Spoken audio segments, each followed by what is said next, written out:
it? Oh, that was dumb.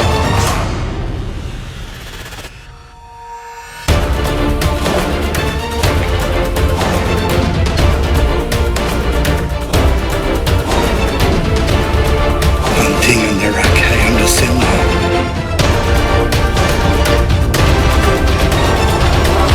Yes! We did it!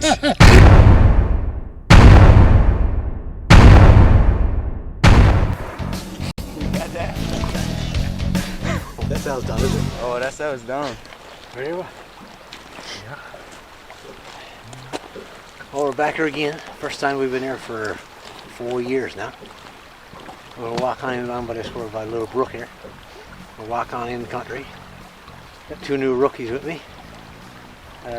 Jay Ward? Jay Ryan. Go that way. And this fella, I got his name forgot too.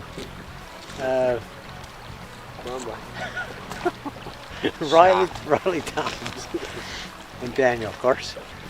2 of us got a license each. Heater sex, but we're looking for a big bull. We just looked in 5 minutes ago and seen 1 big slaver, so we got a 2.5 kilometer walk to get into where he wants to go. So anyway, let's give it a go. Well, I might have forgot my buddy's name. I apologize for it, boys, but tell you one thing, this is one hunt that I will never forget. There's no way. This was the most demanding, physically demanding hunt that I've ever taken part of. I'm sure I'll never forget it. Great memories, and even though it was a tough one, I'd gladly do it all again. 4 years ago, Danny and I, it's my brother, we walked in here in the same place we're going now, and we seen a ton of moose. If any of you guys have seen my Hunting on the Rock 5, I believe it is. Danny's hunt was on that video. It was it's absolutely gorgeous country, and there were just moose everywhere. It's way back further than any normal hunter goes, I guess. None of the local people really go back there. It's just so far, but we're just looking for a trophy again, same as what Danny was looking for. And we're open now that since 4 years, the ones that we've seen, that me and Danny's seen, they're that much bigger now. So it was a good chance we were going to find something that was for sure was going to be a shooter. Something over 20 points or up to 20, 25 points. That's what we're really looking for. So just hoping that we could find something like that. We knew we had to cross this river, and we was prepared for it. We had waders stuck with us, but we just didn't want to use them, and we were trying our best to get across this without going through the work of taking our boots off and putting waders on, and then getting back on the other side and then changing again. So we were pushing our luck, but we made it. Okay, we're having a little break.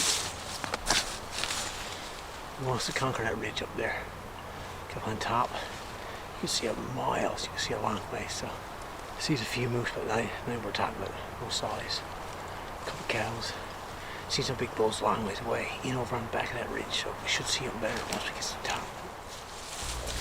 That big hill you see in the distance there, I've walked up before, but for Jay and Riley, it was going to be their first time. And if they didn't think I was crazy already, I figured by the time for sure they got to the top of that one, they would think I was nuts. And I was right. Big ones don't come easy.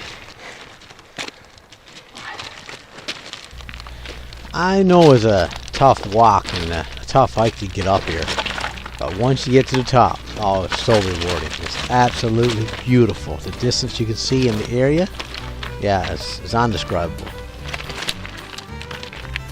Once we got to the top, we should know if the 4 years made a difference. It's the same old story. Sees lots of moose everywhere, but just don't look like they're what we're looking for. I don't know. For example, look, there's one there now, right there.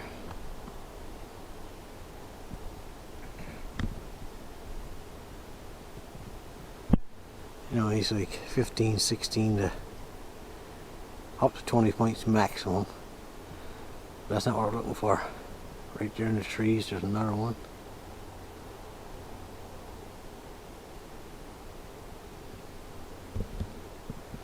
But we want something 25. I don't know where we got to go to get it, but I don't know.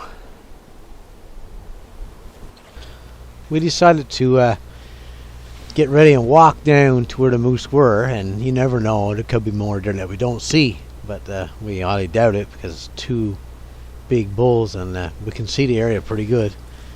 But anyway, we decided to go down and at least take a look and see if we can see something else. As we got down close to the bog, we decided to just do some calling, even though it was well after the rut, and see if the bulls would respond. And man, I couldn't believe it. Sure enough, here come the one on the bog, walking straight over to us.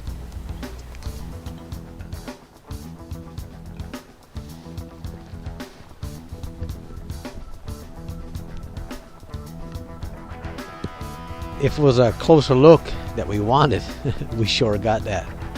And you'll see here shortly, if Daniel wanted them, he could have easily took them.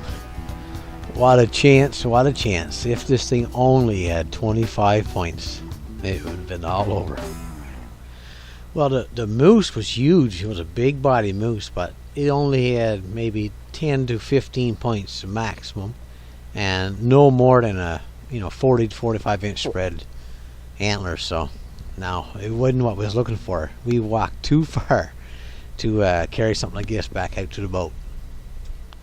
When this moose started getting closer, the looks he was giving us, man, I didn't know what was going to happen. I didn't want Daniel to end up doing something that he didn't want to do. I can see Daniel going on with this moose, not because he wanted to, but because he had to. What a story that would be. Seeing we had lots of footage of him, I decided to close the gap and get a little closer, just for the video, and see how he would react.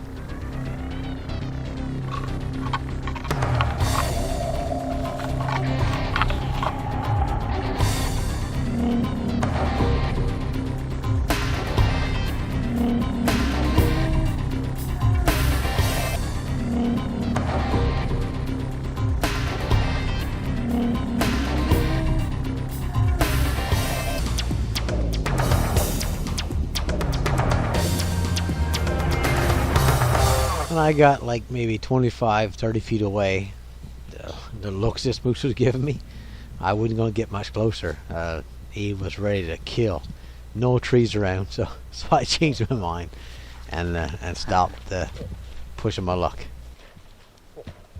If that other bull that we seen from the top of the hill was still bedded down, we knew he wasn't very far away, so we decided to go over and get a better look at him. Sure enough, there he was, still bedded down, and a big old cow just there behind him.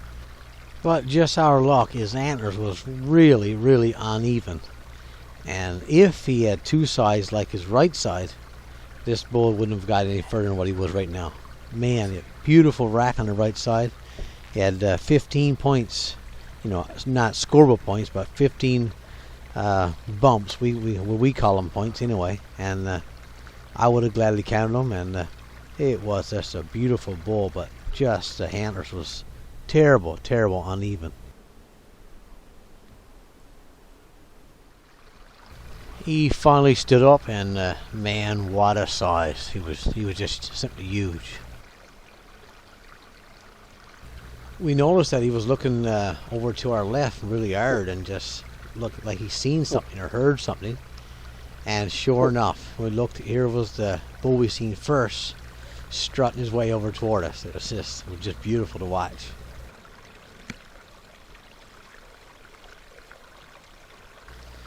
This is not the first time I've seen this by far, but it's just something that just never gets boring to me.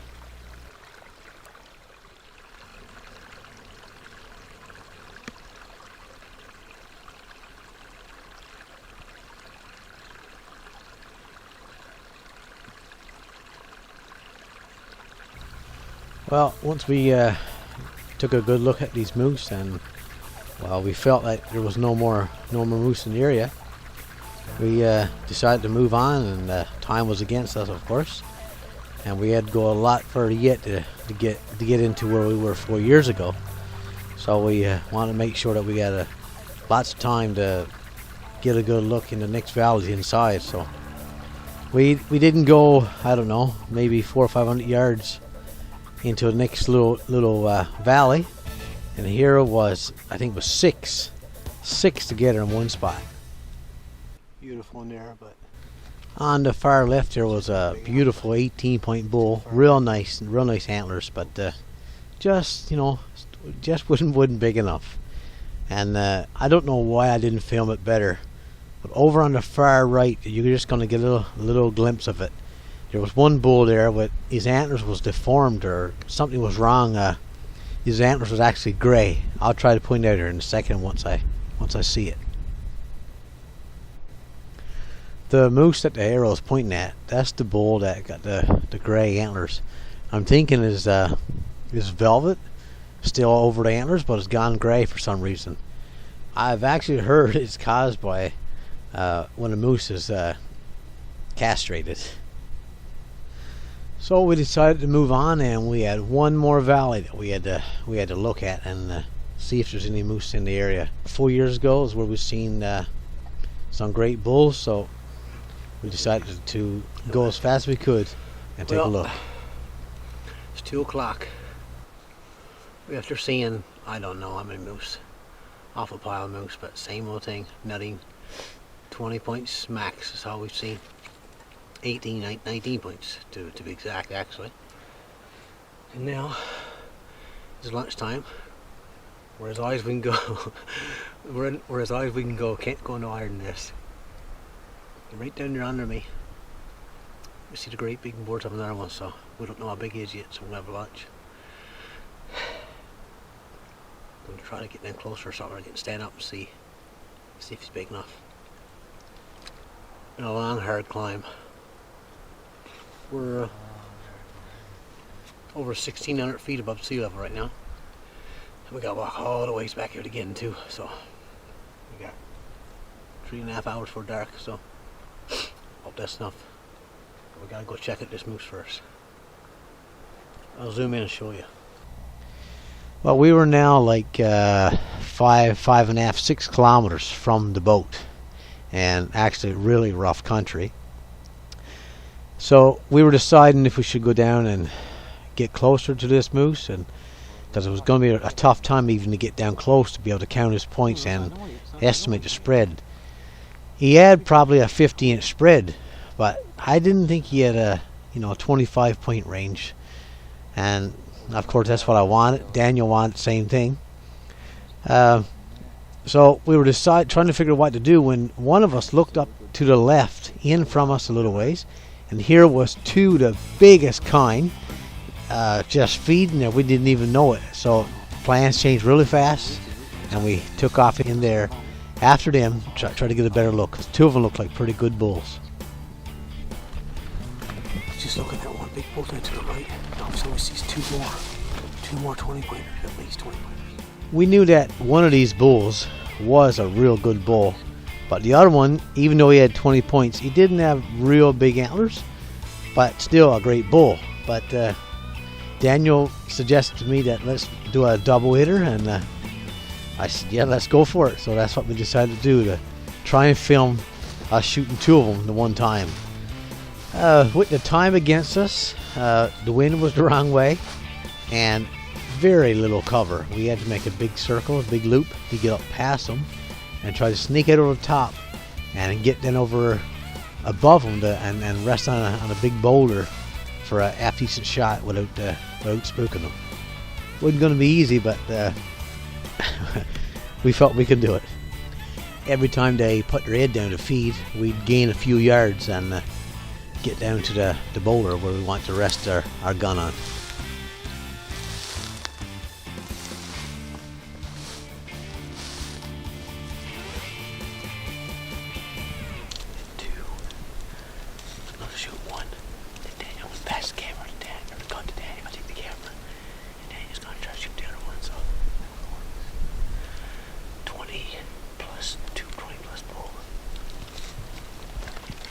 We weren't sure how this was going to work, sharing one gun and sharing one camera, but we made it work.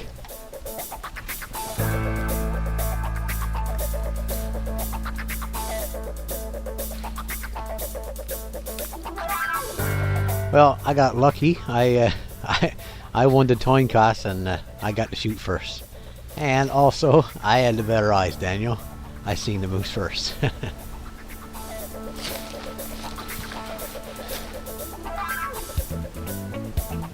watch my for a second.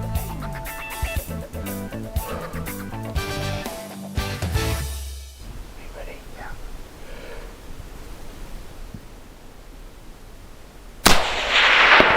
Look at that. One going down. See that? Yeah. Watch yours. Watch yours. Take it on, huh? You got that?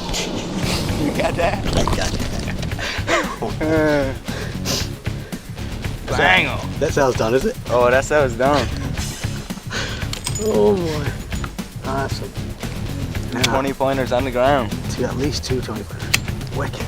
Well, what a hunt this was. 2 20-pointers on the ground, and mine finally give up, and we got ready to go down and take a closer look. Here comes Daniel, up to the biggest moose he ever killed in his life. Watch the snow off him. How many 1, points? 2, 3, 4, 5, 6, 7, 8, 9, 10, 12, 13, 14, 18, 19, 20, 21. Told you he was over a 20-point bull. Wicked, isn't it? 21 points. Wicked, wicked, wicked. Man, covered in points. Covered in points. Proud of what? Oh yeah. Yeah, that's good. Very good. Here comes Dion. With a beautiful Newfoundland bull moose. Show it to me.